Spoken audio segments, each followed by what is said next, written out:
안녕하세요. YBM 대표 강사 김은정입니다. 6급 시험 준비하시느라 다들 지치시죠? 6급을 준비한 지 얼마 안 되신 입문자들의 경우에는 내가 도대체 어떠한 방향으로 이 어려운 6급을 대비하고 공부를 해나가야 할지 좀 고민스러우실 거고요. 어느 정도 6급을 준비하시거나 시험에 임박해 계신 분들의 경우에는 내가 이 짧은 시간 동안에 어떻게 하면 큰 폭으로 점수를 향상시키고 효과적으로 공부를 할 것인지, 나의 부족했던 이 취약점들은 어떻게 극복할 것인지에 대한 고민 많이 하고 계실 거예요. 그래서 이번 적중 특강 시간의 경우에는 HSK 6급, 특히나 독해 부분의 출제 경향을 정확하게 분석하여 그 경향에 맞추어서 핵심 문제풀이 전략, 비법, 그리고 학습 노하우를 강의할까 합니다. 많은 영역들 중에서 굳이 제가 독해 부분에 대해서 특강을 하는 이유는 뭐냐면, 보통 우리가 듣기, 독해, 쓰기 중에서 가장 어려운 영역이 뭐냐고 묻는다면 가장 먼저 학생들은 대답하는 것이 쓰기 부분이 제일 어렵다고 말을 합니다. 선생님, 쓰기 부분이 너무 어려워서 어떻게 써야 될지도 모르겠고, 그 다음에 듣기 부분이 너무 어려워서 잘 들리지도 않고 문제도 어떻게 풀어야 될지 모르겠습니다 라고 이야기하는 경우가 너무나 많아요. 그런데 어떻게 보면 듣기, 독해, 쓰기 중에서 HSK 6급의 가장 핵심이 되는 것은 바로 독해 부분이라고 볼 수 있습니다. 왜냐하면 4급이나 5급처럼 더 이상 듣기에서는 회화식의 듣기는 출제되지 않고 거의 5급의 독해 수준 정도의 지문이 듣기로 출제가 되기 때문에 독해가 기반이 되지 않고서는 듣기를 고득점을 얻을 수가 없는 거죠. 쓰기 같은 경우는 사실상 앞에 전반부는 독해 부분이고 뒤에 후반부는 작문 부분이라고 보시면 되잖아요. 독해가 제대로 이루어지지 않고 그 짧은 시간 동안 안에 이 지문을 정확하게 파악하고 또 숙지하고 암기하지 않으면 작문을 시작할 수조차 없기 때문에 어떻게 보면 6급 자체에서 가장 중요한 영역 중에 하나가, 가장 기반이 되는 영역 중에 하나가 독해 부분이라고 할 수 있습니다. 그래서 이 시간에는 독해를 중점적으로, 특별히 여러분들이 가장 어려워하시는 독해 1, 2 부분을 중점적으로 강의하여서 여러분들께서 독해뿐만 아니라 듣기, 독해, 쓰기 전 영역에서 좋은 성적을 거두시기를 희망하면서 이 강의 시작해 보도록 하겠습니다. 우선 독해 부분에 대해서 시험이 어떻게 출제가 되는지 시험 유형 먼저 한번 살펴보도록 할게요. 독해 같은 경우는 1부분, 2부분, 3부분, 4부분으로 이루어져 있는데 1부분의 경우에는 가장 어려워들 하시죠. 도대체가 내가 맞는 문장도 제대로 해석하지 못하는데 여기서 어떻게 틀린 문장을 고를까라는 고민 굉장히 많이 하실 거예요. 1부분 같은 경우는 틀린 문장 고르기에서 어법을 중점적으로 본다고 생각하시면 되죠. 독해 2부분과 3부분의 경우에는 한데 묶어서 사실은 빈칸 넣기라고 보시면 돼요. 2부분 같은 경우는 어휘를 집어넣는 경우고요. 3부분 같은 경우는 구나 절 혹은 문장 전체를 적절하게 앞뒤 호응을 맞춰서 집어넣는 부분이라고 할 수 있어요. 그래서 그냥 단순히 내가 어휘의 뜻을 알고 내가 이게 이런 의미지에서 대충 앞뒤로 맞춰서 집어넣는 것보다는 어떻게 보면 논리성과 그 어휘의 정말 제대로 된 사용법을 알지 못하면 맞추기 힘든 부분이라고 할 수 있어요. 4부분 같은 경우는 익숙하시죠. HSK 4급, 5급뿐만 아니라 전 그 외국어 시험에는 다 있다라는 그 영역이에요. 좀 비교적 긴 문장을 읽고서 그 문장에 해당되는 문제, 4문제를 푸는 그 영역이죠. 독해 1, 2, 3, 4 중에서 가장 어려운 영역이라고 볼 수 있는 부분이 사실은 1부분이에요. 그래서 여기서 팁 하나 말씀을 드리면 진짜 시험장에 가셔서 문제를 푸실 때는 실질적으로 연습하실 때도 마찬가지지만 1부분을 제일 마지막에 푸시는 게 가장 중요한 그 팁 중에 하나예요. 왜 그러냐면 1부분은 고득점을 맞는 학생들의 경우에도 높은 점수를 따기 힘든 영역이고 여기서 시간을 낭비해버리게 되면 2부분이나 3부분이나 4부분처럼 내가 조금만 더 신경 쓰면 점수를 올릴 수 있는 부분에서 놓쳐버릴 수가 있기 때문에 1부분은 가급적이면 제일 마지막에 풀어주시는 게 좋고요. 2부분, 3부분, 4부분, 1부분 혹은 내가 좀 긴 지문의 독해가 자신이 있다 하시는 분들은 4, 3, 2, 1 순으로 문제를 풀이하셔도 좋습니다. 그러면 이제 본격적으로 독해 1부분에 대해서 핵심 전략을 말씀드리도록 할게요. 독해 1부분 같은 경우는 굉장히 답답하실 거예요. 딱 그 질문을 봤을 때 내가 도대체 어디서부터 어떻게 접근해서 이 문제를 풀어가야 할까? 처음부터 쭉 읽으면 정말 모든 단어가 다 의심이 되거든요. 얘가 잘못된 건 아닐까? 얘는 의미가 좀 이상한데? 얘는 왜 이 자리에 놓였을까? 굉장히 고민이 되실 텐데 사실상 독해 1부분 같은 경우는 정확한 출제 의도가 있습니다.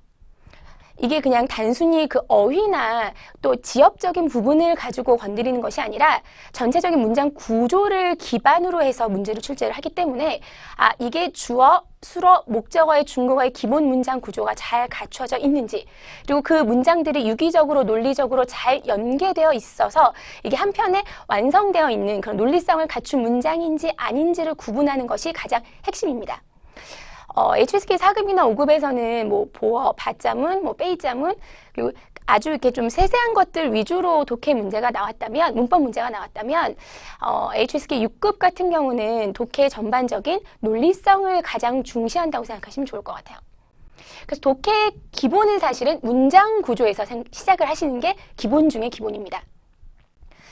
그래서 이제 A, B, C, D 선택지를 볼 때에 주어 부분 끊어주시고요. 수어 부분 끊어주시고요. 그리고 목적어 부분 끊어주시고, 설령 중간중간에 내가 모르는 어휘가 있다 손 치더라도 이게 대강의 흐름으로 이 구조가 주어가 있을 자리에 있고 수어가 있을 자리에 있고 목적어가 있을 자리에 있고 또 이게 유기적으로 잘 연결되어 있는지를 우선적으로 파악하셔야 될 것 같아요. 중국어의 기본 문장 구성 먼저 알아보도록 하겠습니다. 익히 잘 알고 계신 거지만 사실상 독해 일부분을 풀려고 한다면 여기서 접근을 안 하고 그냥 무턱대고 줄 쳐가면서 해석하시거든요. 그렇기 때문에 머릿속에 나는 중국 기본 문장 구성부터 생각하면서 문제를 풀어야겠다 하셔야 돼요. 주어, 수어, 목적어로 이루어져 있죠. 중국어는 일단 그래서 주어 먼저 끊어 놓으시고 수어랑 목적어를 반드시 확인하셔야 되고요. 주어랑 수어 사이는 부사, 조동사, 개사구가 들어갑니다. 일반적으로 부사, 조동사, 개사구의 순서대로 진행이 되고요. 이런 문장들이 한 문장만 이어 있는 것이 아니라 두세 문장 연결되어 있기 때문에 이 문장과 문장 간에 연결시켜주는 접속사의 역할도 굉장히 중요하죠. 그래서 6급 독해 일부분의 문제를 푸실 때에는요. 각각의 문장의 주어, 수어, 목적어의 기본 구조가 잘 잡혀져 있는지, 그리고 이 문장과 이 문장 간의 혹여 접속사나 부사 같은 걸로 연결이 되어 있으면 그 접속사가 적절하게 논리적으로 잘 사용되어 있는지, 그렇기 때문에 그냥 선생님 이게 좀 이상해서요, 느낌이 이상해서 답을 골랐어요 라고 하는 그런 약간은 조금 어정쩡한 대답보다는 선생님 이게 뭐가 잘못됐습니다. 주어랑 수어랑 목적어 위치에서 뭔가 문제가 있고요. 또 논리성에서 이게 좀 논리적으로 앞뒤 연결이 잘 되지 않습니다라고 분명한 해답을 갖고 계셔야만 독해 일부분에서 좋은 점수를 얻으실 수 있습니다. 그러면 본격적으로 적중 문제를 통해서 사실상은 우리가 여러 가지 이론들을 배우겠지만 시험장에서 우리가 할 수 있는 건 시험장에서 문제를 푸는 게 가장 중요한 거잖아요. 그래서 문제를 통해서 어떻게 우리가 이 기본 문장 구조를 적절하게 적용시켜가면서 문제를 풀 수 있는지 그 점 생각하시면서 문제를 좀 풀어보도록 하겠습니다. 1번 문제 보시면 사실 A, B, C, D 그 사지 선다 중에서 답은 하나만 정해져 있지만 기본 구조를 파악하기 위해서 그 선택지 몇 개를 살펴보면서 문제를 풀어보도록 할게요. 첫 번째 A부터 이제 쭉 읽어 나갑니다. A부터 쭉 읽어 나가는데 그냥 제가 所谓亚健康状态에서 혹여 내가 반건강 상태가 뭔지 몰라 그러다 손 치더라도 이게 状态 명사로 끝났고 소위 말하는 무엇인가 이게 주어일 가능성이 크겠다. 두 번째, 是指 하면 보통 중국어의 가장 기본이 되는 동사 중에 하나가 是잖아요. 그럼 是指 무엇을 가리킨다. 이것이 아마도 수어이겠구나 라는 생각을 하시면 돼요. 또 보시면 쭉 읽다가 基于健康与疾病之间的状态 중요한 것이 뭐냐면 사실상은 목적어를 두고 봤을 때 더 전까지는 관형어구입니다. 얘네가 하는 역할이 뭐냐면 뒤에 있는 状态를 수식하기 위해서 존재하는 아이기 때문에 사실 앞에 관형어 부분에 단어가 한두 개가 좀 걸려요. 내가 해석도 잘 못하겠고 모르는 단어더라도 이 앞에 있는 이 부분이 뒤에 있는 状态라는 핵심 목적어를 수식해주고 있구나 라고 생각하시면 돼요. 그래서 이런 건강 상태는 어떤 상태를 의미한다. 주어, 수어, 목적어가 잘 호응을 하고 있죠.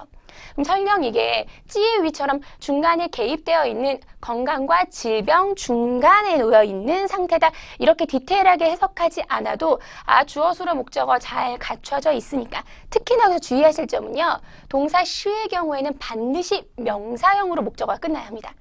그렇지 않은 경우에는 이거 좀 의심해 봐야겠는데 이 문장 좀 틀린 건 아닐까라고 생각하셔야 됩니다. 두 번째 B 한번 그 선택지 살펴보도록 할게요. 真正的强者또 똑같이 명사형으로 나왔죠. 그럼 이것이 주어일 가능성이 크겠다. 그런데 보통 6급에서는 不是가 나오면 이 물론 동사이긴 하겠지만 不是가 나와서 뒤에 얼슈로 연결되는지 HSK 6급까지 오셨잖아요. HSK 4급, 5급 차근차근히 밟아서 6급까지 오셨으면 不是의 얼슈비 구문은 익히 들어서 알고 계실 거예요. 그런데 그 전에 배웠던 건 지식적으로만 기억하시고 문장을 통해서 딱 문제를 풀려고 하면 순간적으로 까먹고 그냥 해석만 하는 경우가 너무 많거든요. 골격을 파악하시는 게 굉장히 중요해요.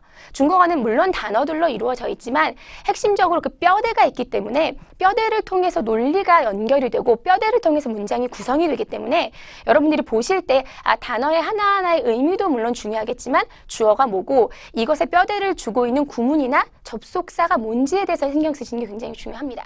不是가 나왔어요. 혹시나 그럼 내가 얼씨가 나오지 않을까 확인을 해주셔야죠. 진정한 강자라는 건 해놓고 어쨌든 시가 동사이기 때문에 뒤에 명사형으로 끝났는지 또 살펴봐 주셔야 합니다. 没有眼泪的人 명사로 끝났네. 문제 없군요. 而是 눈물이 없는 사람을 이야기하는 것이 아니라 而是含着眼泪 눈물을 머금고 있으면서도 依然奔跑的人 여전히 질주하고 달리고 있는 사람이다. 명사형 다 되어 있고요. 不是의 얼씨비 기본 접속사 구조가 잘 갖춰져 있구나. 그러면 중간중간에 단어가 해석이 안 돼도 이거는 맞는 문장일 가능성이 크겠다 하고 보시면 됩니다. 선택지 D 볼게요. 정답은 D거든요. D가 왜 문제가 됐는지 여러분이 문제를 푸시고 나서 내가 틀렸어요. 혹여 저는 나는 A로 골랐는데 정답지에선 답을 D라고 해요. 그러면 정답지를 바로 해설을 살펴보지 마시고 곰곰이 생각을 해보세요. 이게 D가 틀렸다고 하는데 그럼 도대체 어느 부분이 틀렸을까? 시간 정해놓고 푸는 게 아니라 여러분이 따로 이제 공부를 하시고 꼼꼼하게 살펴보실 때에는 한번 시간을 두고 생각을 해보시고 이게 이래서 틀렸나 보다 추측해 보시는 거 섣불리 답안지나 정답 보지 마시고 한번 그 D가 정답이라면 고민을 좀 한번 해보시는 게 좋을 것 같아요. 보겠습니다. 第二天 시간이니까 처음에 나올 수 있겠지 하고 가시면 돼요. 너무나 한 단어 한 단어를 의심하려고 하지 마시고요. 전체적인 흐름을 좀 보려고 노력하시는 게 좋을 것 같아요. 世界各大报纸 끊어주고 여기가 주어겠구나. 都做了 누가 봐도 수어죠. 이거는 그래놓고서 우리는 이제 해야 할 것이 여기에 어울리는 목적어를 찾아가야 하는데 详细报道 그래 신문사에서 하는 건 보도겠지 라고 할 수 있잖아요. 근데 뒤에 对这起震惊国际体坛的事件 해놓고 对로 시작되는 개사구가 수어 목적어 뒤로 빠졌습니다. 제가 앞서 중국어 기본 문장 구조를 설명을 드릴 때 주어, 수어, 목적어 사이에서 주어와 수어 사이에 부사, 조동사, 개사구인 부사어가 들어간다고 설명을 드렸죠.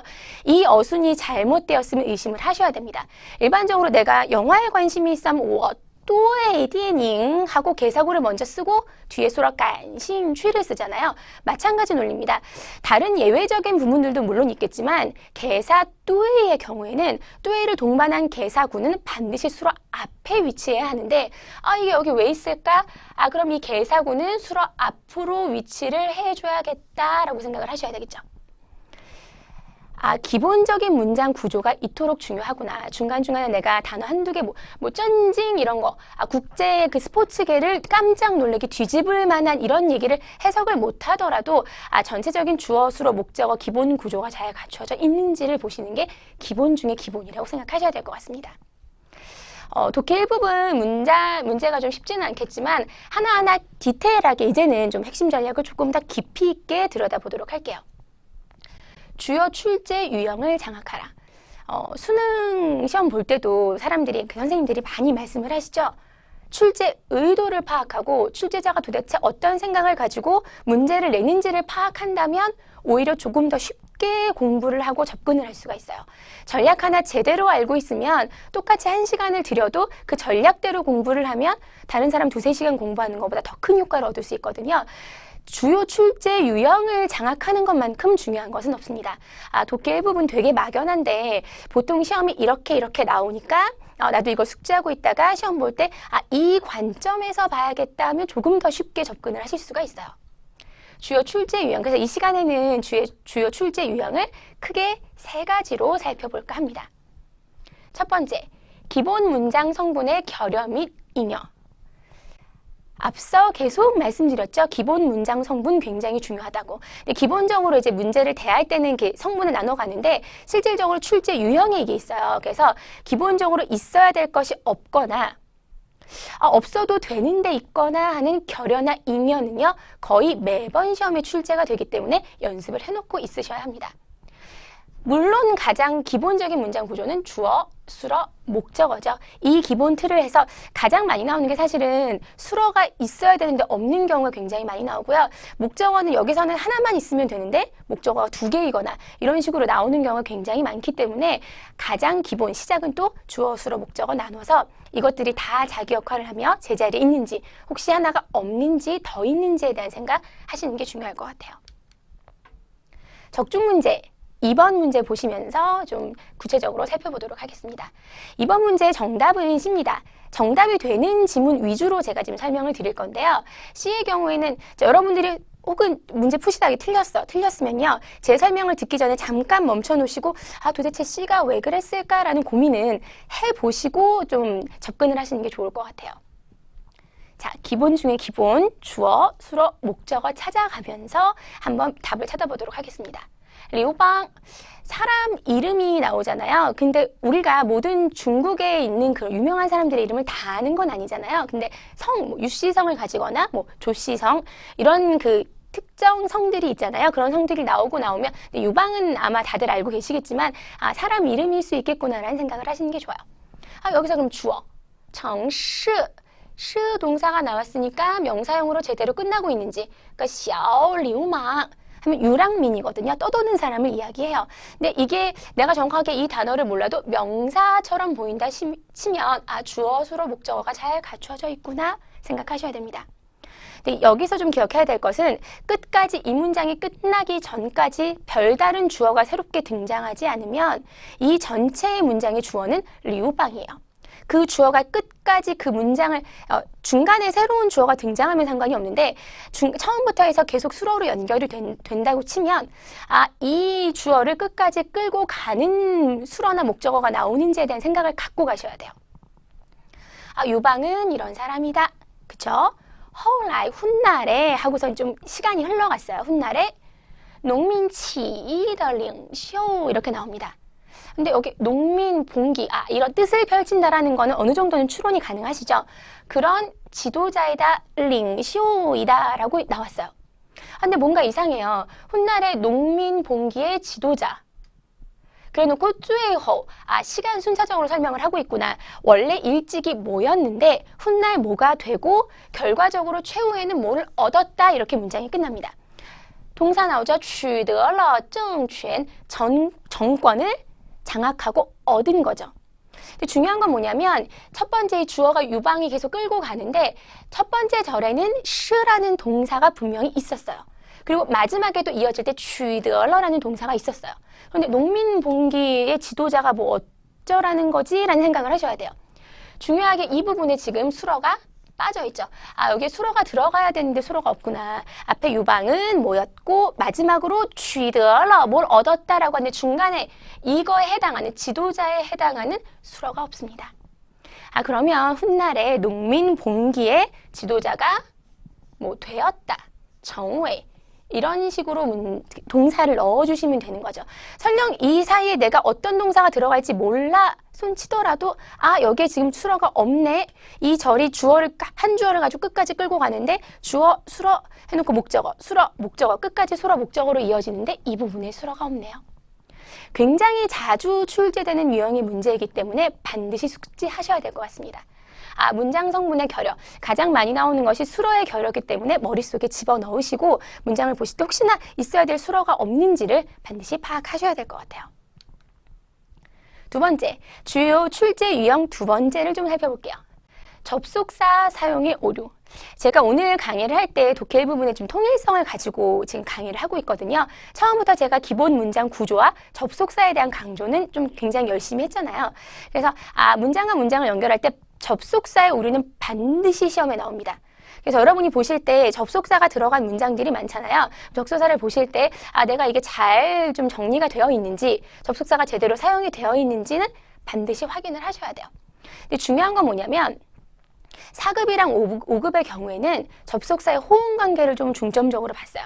예를 들어서 여러분이 다 아시는 뭐虽然 같은 경우는 但是라는 접속사와 호응을 이루잖아요. 접속사의 호응 관계를 굉장히 많이 물어봤었는데 6급 같은 경우는 이제 특히나 독해 일부분에서는요. 호응 관계도 물론 물어봅니다. 하지만 호응 관계는 4급, 5급에서 숙지가 되셨잖아요. 6급의 경우에는 예를 들어 이런 거예요. 여기서는 虽然但是를 써야지 성립이 되는 문장인데 여기다 因为所以를 써놨어요.因为所以가 다 있으니까 이건 맞을 거야 라고 넘어가는 게 아니라 해석을 해보셔야 돼요.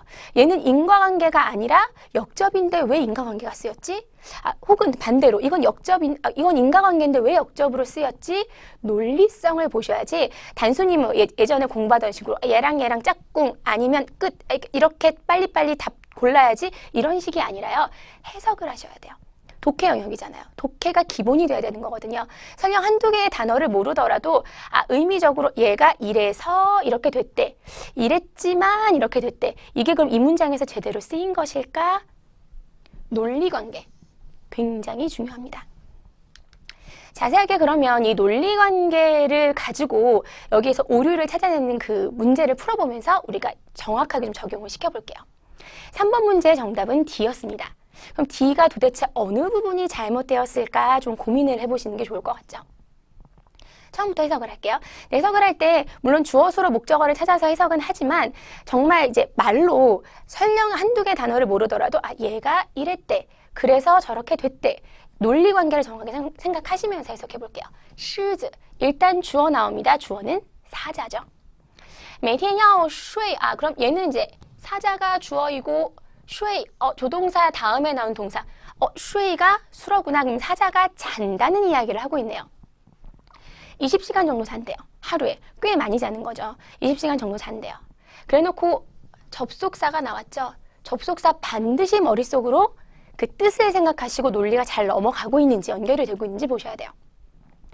이널은 인웨이랑 비슷하게 생겨서 사람들이 헷갈릴 수 있지만 이널은 그래서라는 뜻을 가지고 있습니다. 그래서 수어이나 위시처럼요. 뭐뭐 했기 때문에 그래서 해서 이널은 뒤에 결과가 나옵니다.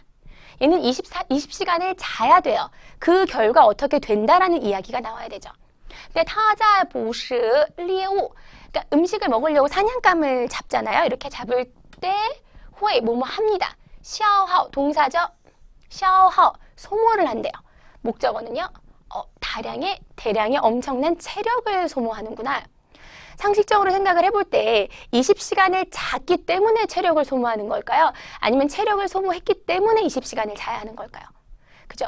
지금 조동사가 이하오예요. 20시간을 자야 돼요. 왜요? 사냥을 할 때 너무나 많은 에너지를, 너무나 많은 힘을 소비하기 때문이죠. 이 자리에는 원인이 들어가야 하는데 결과를 나타내는 인널이라는 접속사가 쓰였어요. 그래서 이게 잘못된 거죠.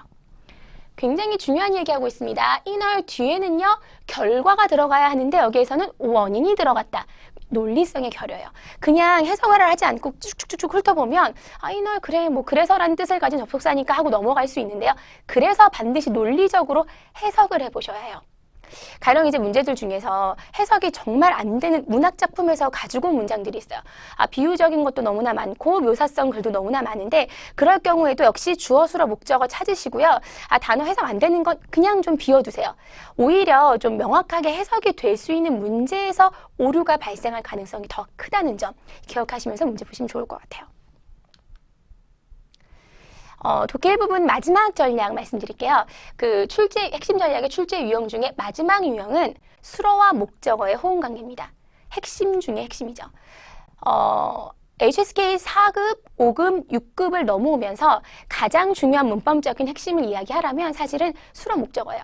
저 같은 경우는 중국어 공부를 좀 오래 했습니다. 제가 전문적으로 이제 통번역도 공부를 하느라 고급 중국어를 공부하면서 느꼈던 것이 무엇이냐면 중국어는 꼭 HSK 시험을 준비하지 않더라도 중국어에 있어서 수어와 목적어의 호응이라는 것이 정말 중요하구나. 예를 들어서 크어후, 극복하다라는 동사가 있습니다. 그럼 뒤에 문제나 어려움을 극복해야지 행복이나 기쁨 같은 걸 극복할 수는 없잖아요. 그러니까 이 동사에 어울리는 목적어를 항상 같이 갖고 오더라고요. 중국어 문장을 이제 좀 고급 문장들을 많이 보시다 보면 이 수를 딱 보자마자 뒤에 목적어는 뻔하지 라는 경우가 되게 많아요. 그렇기 때문에 중국어는 규격화되어 있고 좀 정식화되어 있는 고급 문장들이 많기 때문에 이 수러에선 웬만하면 이 목적어가 등장하고 이 목적어가 나왔으면 이 수러가 등장하는 경우가 많습니다. 그래서 수러와 목적어의 그 호응 관계를 살펴보는 것은 독해 1부분, 2부분, 3부분까지 다 쭉쭉 끌고 나갈 수 있는 주요 핵심 전략 중 하나입니다. 근데 수러와 목적어가 일치하지 않은 경우를 물어보는 거예요. 그래서 여러분이 그냥 단순하게 문법을 찾는 게 아니라 지금 강의를 들어보니까 독해 일부분이라는 것이 정확하게 해석을 하면서 논리성을 굉장히 많이 보는구나 라는 걸 느끼셨을 거예요. 그럼 구체적으로 문제를 풀어보면서 이게 어떻게 적용이 되는지 살펴보도록 할게요. 4번 문제의 정답은 B였습니다. 그럼 B가 왜 이게 틀렸을까라는 고민 살짝 해보시고 좀 들어보도록 할게요. 진셔황링兵马俑은 아시죠? 물론 아시는 분들도 계시고 모르시는 분들도 있겠지만 좀 잘 보시면 진시황릉 병마용이구나. 그게 그래요. 그러면 난 이건 모르겠어요, 선생님. 이 단어는 제가 모르는 단어여서 이게 주어인지 모르겠어요. 동사 앞에 있기 때문에 여기까지. 러가 들어가 있기 때문에 이건 동사잖아요. 그래서 앞에 있는 이 주어. 닝쥐러. 닝쥐가 응집시키다라는 동사거든요. 그럼 이 동사에 어울리는 목적어를 찾으셔야 돼요. 世界各地 세계 각지에서 慕名而来的 그 이름을 너무너무 사모해서. 그런데 이 사자성어 같은 경우는 사자성어가 잘못 사용되는 경우에 문제는 그렇게 많이 출제가 되고 있지 않기 때문에 평상시에 사자성어 외우시는 게 굉장히 중요합니다. 하지만 모르는 성어가 나와도 너무 의심하려고 하지 마시고요. 이러한 해놓고 결론은 누구야? 참관주어잖아요. 앞엔 다 어차피 수식이니까. 이름을 너무 사모해서 모여든, 너무 유명해서 보고 싶어서 모여든 참관자들을 응집했다. 중국어에서 닝지라는 단어는요, 물론 응집하다, 한데 모으다라는 뜻이 있지만 그 대상이 사람이 아닙니다. 닝지 같은 경우는 智慧, 지혜나 본인의 힘이나 역량, 능력 같은 경우를 한데 압축시켜 모은다는 뜻을 가지고 있기 때문에 닝지는 그래 어떤 지혜나 역량이나 힘을 한데 모으는데 목적어가 참관자야. 수란 목적어가 호응이 안 되네 라고 파악하시면서 이걸 정답으로 고르셨어야 합니다. 그러면 여기서 답은 참관자들이기 때문에 시인, 끌어당기는 거죠. 이런 참관자들을 내가 불러 모으는 거야. 나의 매력을 가지고 끌어 모은다 할 때 시인이란 동사를 쓰죠. 근데 설령 내가 시인이란 동사를 쓸 거다라고 대안을 내놓지는 못하더라도 닝지의 경우에는 智慧, 지혜나 리량, 힘이나 능력 등이 오겠구나라는 점은 기억하시면서 가셔야 될 것 같아요. 이렇게 독해 일부분을 3가지 전략에 맞춰서 문제를 풀어봤습니다. 하나 기억을 하셔야 할 것은 주어, 수로, 목적어에 대한 정확한 구분을 내가 해야겠고, 그리고 수어랑 목적어의 호응관계나 접속사의 연결관계 등에 대해서 내가 머릿속에 집어넣고 가야겠다. 하나하나의 단어를 의심하기보다는 전체의 흐름의 맥락을 갖고 가면 내가 이 독해 일부분을 그래도 조금은 또 쉽게 접근을 하고 정복을 하고 좋은 점수를 얻지 않을까라는 생각하시면서 공부하셨으면 좋겠습니다. 그럼 독해 일부분 강의 여기에서 마치도록 할게요. 그럼 이제 독해 2부분의 핵심 전략 한번 공부해 보도록 하겠습니다. 독해 2부분의 경우에는 괄호 넣기죠. 괄호를 넣기를 할 때 밑에 보면 선택지가 있잖아요. 선택지의 뜻을 다 알아요. 해석도 다 돼요. 그래서 이게 이 말이 맞을 것 같아 이렇게 해서 앞뒤 연결되면 이 단어를 넣으면 한국말로 말이 맞을 것 같아 라고 고르시면 안 되는 거죠. 왜냐하면 이렇게 되면 어떤 선택지를 다 넣어도 말이 되는 경우가 있어요. 그리고 그 단어를 정확하게 알고 계시지 않을 경우에는 또 혼돈이 올 수가 있고요. 그렇기 때문에 단순히 내가 이 단어를 알아서 집어넣는 것이 아니라 뭔가의 법칙이겠구나, 규칙이겠구나 이 점을 생각하셔야 된다는 거죠. 독해 이 부분의 핵심 전략은요. 선택지의 품사에서 시작을 하셔야 됩니다. 의미도 물론 중요하죠. 그런데 단어를 외우실 때 의미를 외우면서 반드시 품사까지 기억을 하셔야 돼요.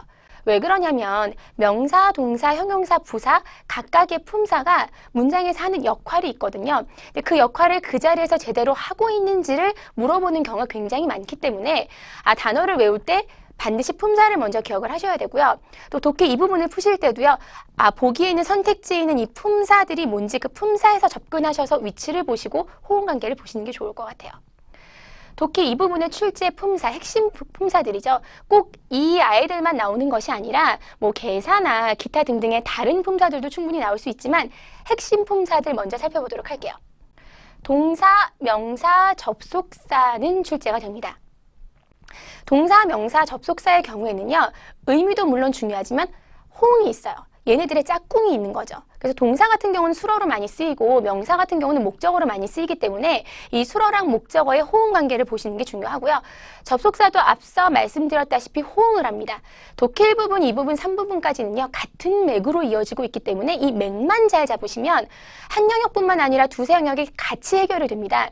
그래서 제가 이 시간에도 독해 1부분과 2부분을 설명하는 가장 중요한 이유 중에 하나가 이게 기본 중에 기본이고 독해 1부분과 2부분에서 어느 정도 독해력을 향상시켰다면 사실은 독해 3부분과 4부분은 좀 자연스럽게 해결되는 경우들이 굉장히 많거든요.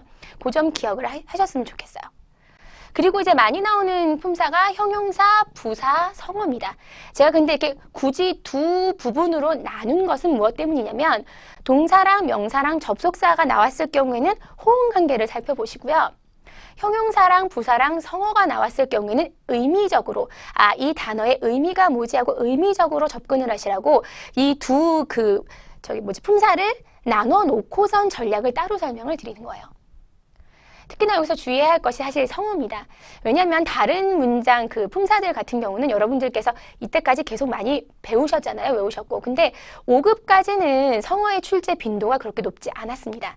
그런데 6급의 경우에는 시험에서 굉장히 중요하다고 여겨지는 품사 중에 하나가 사실은 성어죠. 성어는 기억하시면서 가셨으면 좋겠습니다.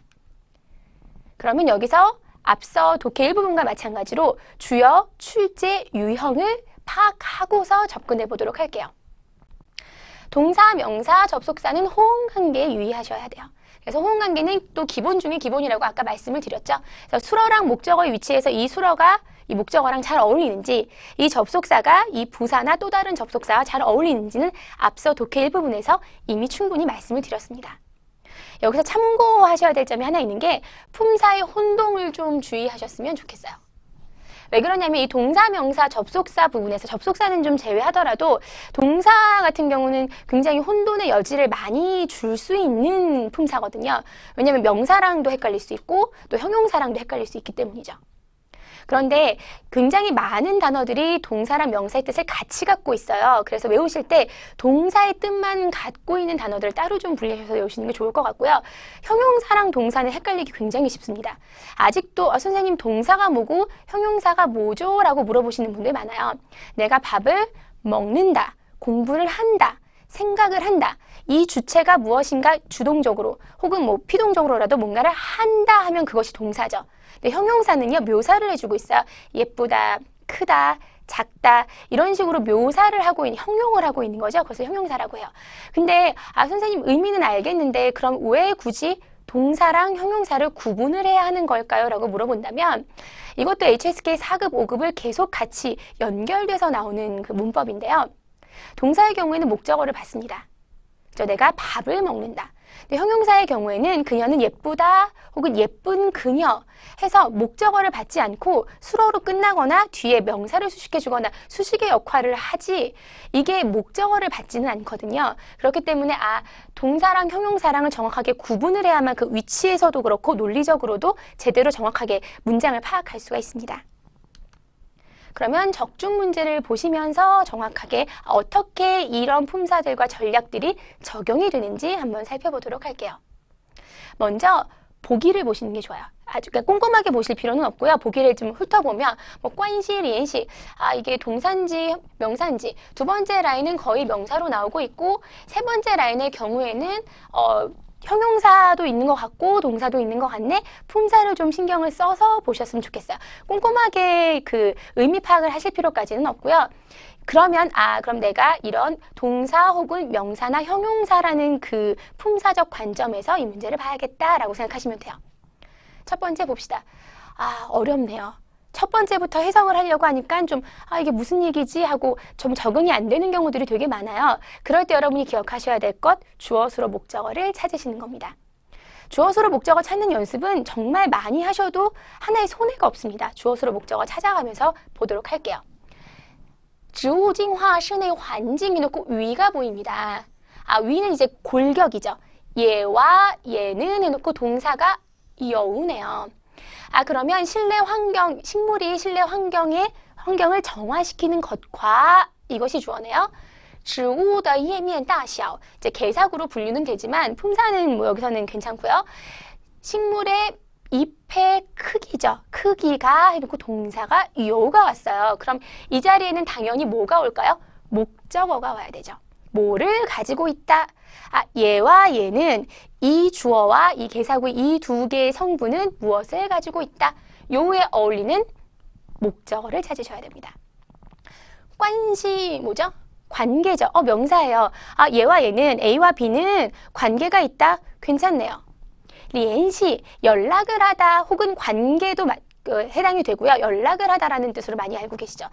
리엔시 연계가 있다.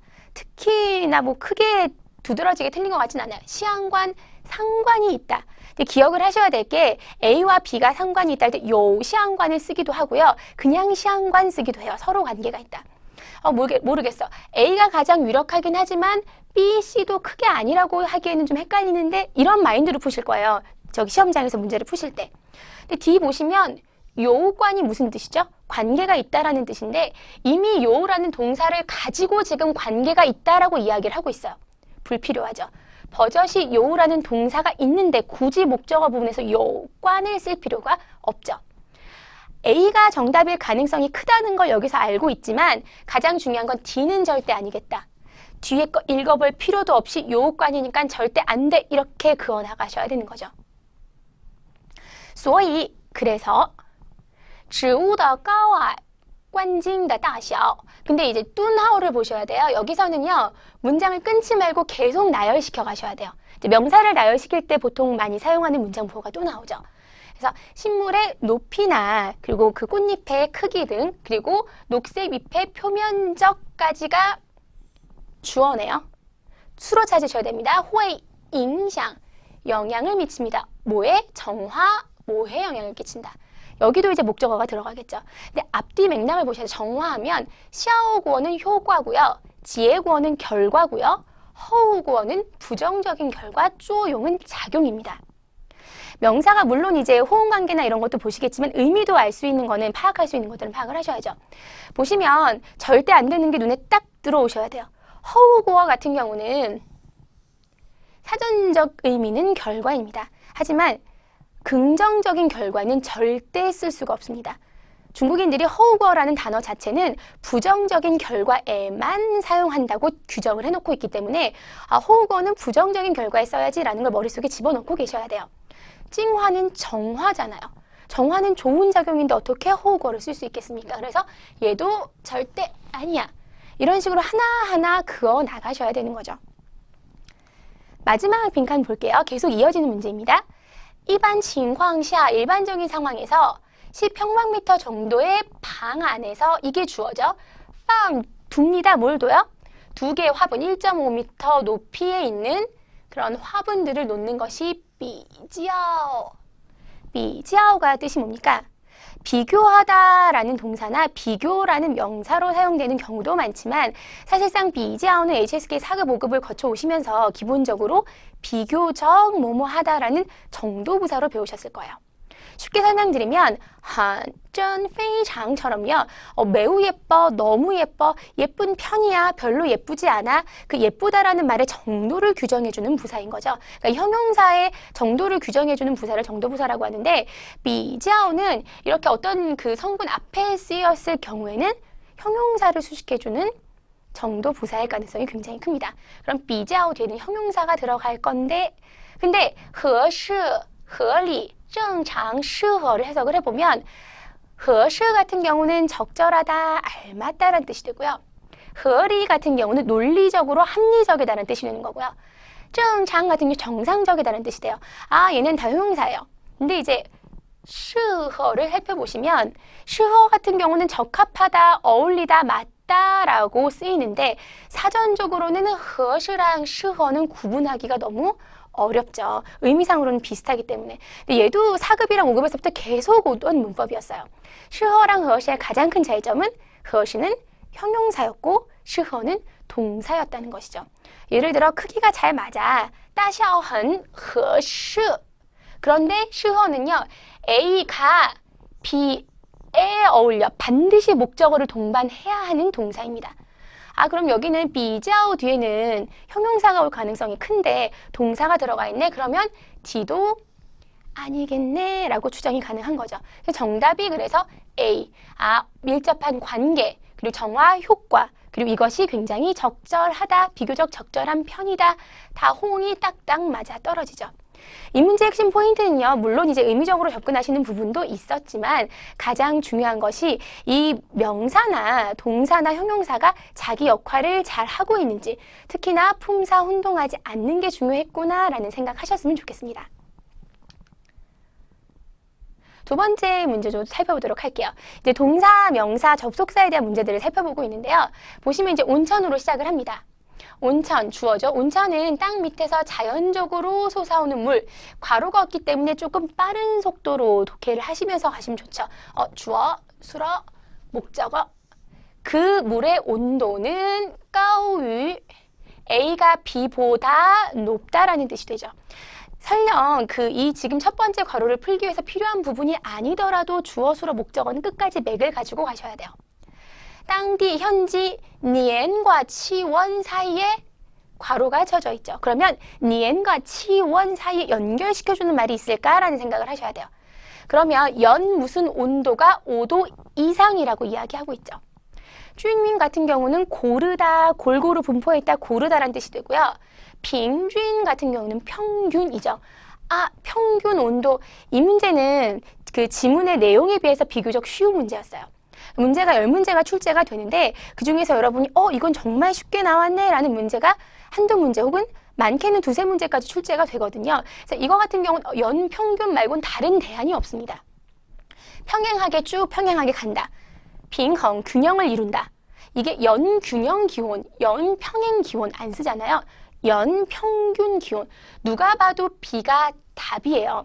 그러면 높아심에 이제 뒤에 답들도 다 확인을 해봐야겠다 하시기에는 여러분에게 주어진 시간이 너무나 짧죠.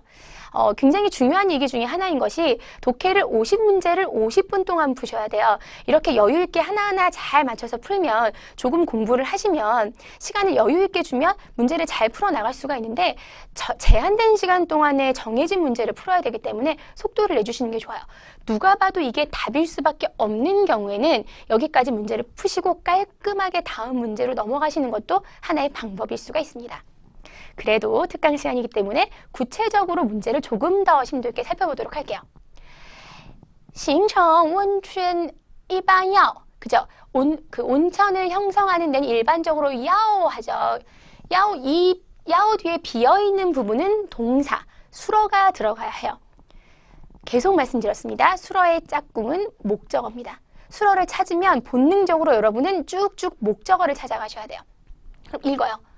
띠디 여러위는 또 나오고 있는 나열이는 여기서 안 끝나네. 그죠? 그다음에 延承中有让春水涌出的裂隙 또 안 끝나죠. 地层中有什么什么群水的空间这三个条件 그러면 이 수러를 받고 있는 목적어를 드디어 찾아냈네요. 条件 条件이랑 어울리는 동사를 찾으셔야 돼요. 보시면 빠오안이 있고요, 具备가 있고요, 建立가 있고, 占有가 있습니다. 이 네 개의 동사는 자주 오는 목적어들이 정해져 있는 동사들 중에 하나예요. 예를 들어서 빠오안 같은 경우는 내면적인 의미요. 이 글을 통해서 20, 30대의 그 취업 준비생들의 이 글에는 이 비애가 담겨져 있다. 비애나 슬픔 등은 보이지 않잖아요. 보이지 않는 내면적 의미가 담겨져 있을 때는 빠오안을 쓰고요. 쥐베이 같은 경우는 구비하고 갖춰져 있는 거죠. 쥐베이와 가장 많이 오는 목적어가 조건이나 자격입니다. 디아오지엔이나 쯔거 같이 어떤 조건이나 자격을 잘 갖춰놨다. 이거를 4급이랑 5급 때보다 탄탄하게 수러 목적어 호응 관계를 배우셨다면 디아오지엔 보는 순간 쥐베이를 고르시는 게 맞습니다. 찌엔리 같은 경우는 관시랑 많이 오고요. 그다음에 짱요 같은 경우 어떤 지위를 차지하다 해서 띠웨이라는 목적어랑 자주 오죠. 여기서는 디아오지엔이니까 쥐베이 힘들지 않게 고르실 수가 있습니다. 여기 보시면 이제 여기 가로가 하나 남았는데 뒤에 목적어가 샘물이에요. 온천을 얘기하고 있기 때문에 이 샘물을 물을 어떻게 하나 비축해두고 뭐 저장해두고 근데 이 네 개의 단어는 거의 비슷하게 쓰일 수 있기 때문에 그럼 저장해주고 존재해주는 비축해주는 B일 가능성이 크겠다. 앞에서 문제가 정확하게 해결이 됐기 때문에 뒤에는 수월하게 고르실 수가 있는 거죠. 세 번째 문제 좀 보도록 할게요. 자, 명사, 동사에 대한 설명 그리고 품사 혼돈하지 말자라는 이야기 했습니다. 마지막으로 접속사입니다. 접속사가 나오면 드디어 내가 맞출 수 있는 문제가 나왔구나라고 좀 기뻐하셔야 돼요. 왜 그러냐면 정해져 있는 우리가 이때까지 배웠던 접속사들을 조금만 정리를 해두면 4급, 5급, 6급에서 쭉 배워오고 공부해왔던 접속사를 정리만 해두면 굉장히 쉽게 풀 수 있는 문제 중에 하나가 사실 접속사예요. 보기에 접속사가 딱 들어가 있으면 잘하면 이거 맞추겠는데 좀 맞출 가능성 높아지겠는데 라고 생각하실 수 있어요. A에 보시면 선택지의 품사를 딱 확인을 했는데 우론, 假使, 不管, 除非가 나왔어. 접속사 나왔으니까 호응관계를 봐야겠다. 조금 쉽게 접근을 할 수 있어요. 답을 좀 더 빠르게 찾아 나갈 수 있죠. 우론 같은 경우는 뭐뭐를 막론하고 통상적으로 또랑 많이 온다고 알 수 있어요. 또와 많이 호응을 하고 假使 같은 경우는 如果나 要是랑 똑같죠? 만약에. 그래서 뭐 나머 같은 거, 基우나 나머가 많이 등장을 같이 올 수 있고요. 不管는 근데 우론이랑 똑같은 뜻을 가졌네요. 그리고 除非 같은 경우는 뭐뭐를 해야만 한다. 안 하면 안 된다. 라고 뒤에 그렇지 않으면 옷 잘 챙겨 입고 가. 꼭 그래야 돼. 否则 그렇지 않으면 감기에 걸릴 거야. 이런 식으로 그렇지 않으면으로 연결이 됩니다. 근데 문장을 좀 바빠 막 빨리 문제 풀어야 되고 빨리 넘어가는데 중간에 지금 또가 들어가 있어요. 이 절과 이 절을 연결시켜주는 사이에 또가 들어가 있습니다.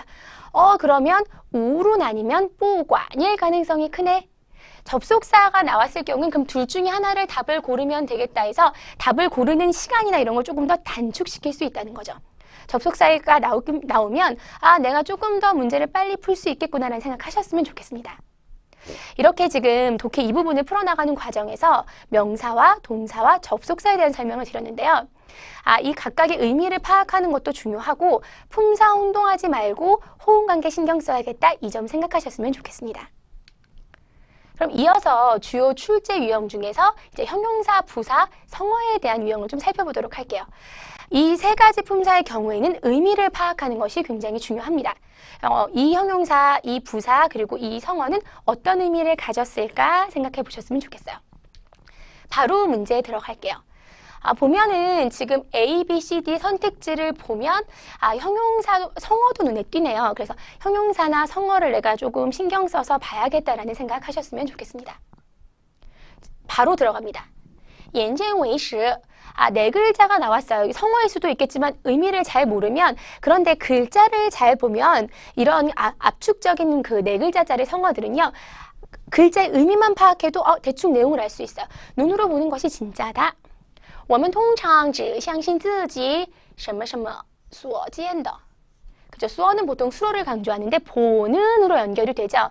그러면 친연, 친즈, 친얼, 친거에서 보는 것과 관련된 건 눈이 들어가 있는 yen이겠구나 이렇게 문제를 보시면 되죠. 의미적으로 접근을 하셔야 돼요. 의미가 이렇게 되어 있구나. 认为只有自己看到的 내가 본 것만이 只有 뭐뭐 해야만이 그래야만이 비로소 真实 진짜로 뭐뭐 하는 것이다.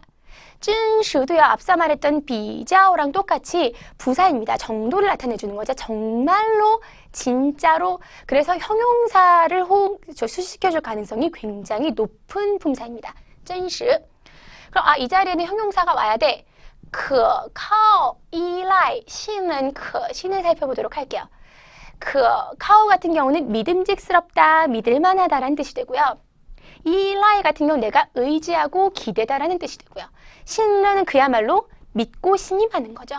그 신도 믿을만하다예요. 의미가 다 비슷비슷한데 그럼 품사를 보셔야죠. 여기에는 형용사가 들어간다고 했으니까 형용사만 골라놓고 동사는 빼놓자. 근데 기억을 하실 것 중에서 하나가 여러분 귀엽다가 중국어로 뭐죠? 可爱. 너무 불쌍하고 관련해 可怜 이렇게 이야기하잖아요. 특정한 뜻을 가진 그 단어 앞에 그어를 쓰면 형용사화 되는 경우가 굉장히 많습니다. 그렇기 때문에 그카오랑 그신 같은 경우는 형용사일 가능성이 굉장히 크겠구나. 그리고 신란이나 이라인은 동사가 될 테니 얘 두 개는 아닐 가능성이 크겠구나. 그럼 A로 가야지 라고 답을 고를 수가 있는 거죠. 마저 좀 살펴보도록 하겠습니다. 然而, 그러나 요 시대 때로 우리가 看见, 보는 것이 오히려 그 생각과는 다를 수가 있다라는 의미. 그래서 시각상 시각적인 것 있잖아요. 시각적인 문제들은 보통 많은 어떤 것들을 속인다라고 이제 연결이 됩니다. 여기서 보셔야 할 것이 이제 성어의 뜻이죠. 성어의 뜻은 보시면 自以为是 하면 내가 스스로가 맞다고 여긴다라는 뜻이 돼요. 沉默寡言 같은 경우는 침묵해서 말이 없는 경우를 많이 이야기를 하고요. 心直口快 같은 경우는 말과 그리고 반응이 빠른 거죠. 직설적으로 이야기한다는 뜻이 돼요. 그다음에 自高自大 같은 경우는 내가 되게 오만하고 자만하고 스스로가 굉장히 높다고 생각한다. 이 부분은 생략하시고요. 그래서 여기 안에 들어갈 부분을 참고를 하신다면 뭐가 되냐면 어떤 머리? 스스로가 속이는 거죠. 내가 나만 맞아, 나만 맞다라고 생각하는 이 머리를 속인다. 이미 지금 이 부분을 해석이 안 되더라도 칭찬이나 카오만 봐도 답은 고를 수가 있는 거죠. 독해 부분, 특히나 이 부분 같은 경우는요. 명사랑 동사랑 접속사는 호응관계를 봐야 되고 부사랑 형용사랑 그리고 성어 같은 경우는 내가 뜻을 좀 봐야겠다라는 생각을 하시면서 가시면 좋겠어요. 독해 1부분, 2부분 이렇게 문제를 풀어봤습니다. 일단은 여러분한테 말씀드리고 싶은 것은 독해를 푸실 때, 공부를 하실 때 너무나 이것저것 단어 외워야지 하고 조바심 가지고 독해 공부를 하신다기보다는 맥을 가지고 가셔야 돼요. 주어, 수로, 목적어 파악하는 거 잊어버리지 말고 또 그 주어, 수로, 목적어 각각의 역할을 잘 하고 있는지 그 맥을 찾아가시는 게 좋을 것 같아요. 마지막으로 시험 준비를 하면서 어떤 학습 비법을 가지고 준비를 하는 것이 좋을지 팁 몇 개 말씀드리도록 합니다. 독해의 기본은 주어, 수로, 목적어. 여러 번 얘기해도 아까운 게 아닌 말들이죠. 주어, 수로, 목적어를 찾는 것이 중요합니다. 자, 연습을 하실 때 주어, 수로, 목적어 어디에 있는지 이것은 작문까지도 영향을 크게 미칩니다. 두 번째, 제한 시간 정해놓고 문제를 푸셔야 돼요. 앞서도 문제를 푸는 과정에서 제가 말씀을 드렸는데요. 정해진 시간 안에 50문제를 50분 동안 풀어야 하기 때문에 시간 안에 문제를 빨리빨리 푸는 연습을 미리 해놓지 않으시면 시험 현장에서 분명히 시간이 모자라실 거예요. 마지막, 어휘는 의미와 품사를 같이 암기하라. 통상적으로 이제 어휘집 몇천 개 이렇게 딱 되어 있는 거, 단어랑 뜻 쫙 적혀져 있는 걸로 보통 외우시잖아요. 그런데 그 방법도 물론 중요하지만 문장 속에서의 어휘를 기억하시는 게 굉장히 중요합니다. 그래서 이 어휘의 품사가 뭐고 이 문장에서 어떠한 역할을 하고 있는지를 생각하면서 문제를 푸시는 게 좋을 것 같습니다. 이 팁들 정확하게 기억을 하시고요. 오늘 제가 적중 특강을 통해서 말씀드렸던 핵심 비법, 전략을 정확하게 숙지하셔서 공부하실 때 적용을 시키시고 특별히 마지막에 설명드렸던 이 학습 비법을 통해서 마무리 잘 하셔서 좋은 성적 거두시기를 희망하겠습니다. 그럼 수업 여기서 마치도록 할게요.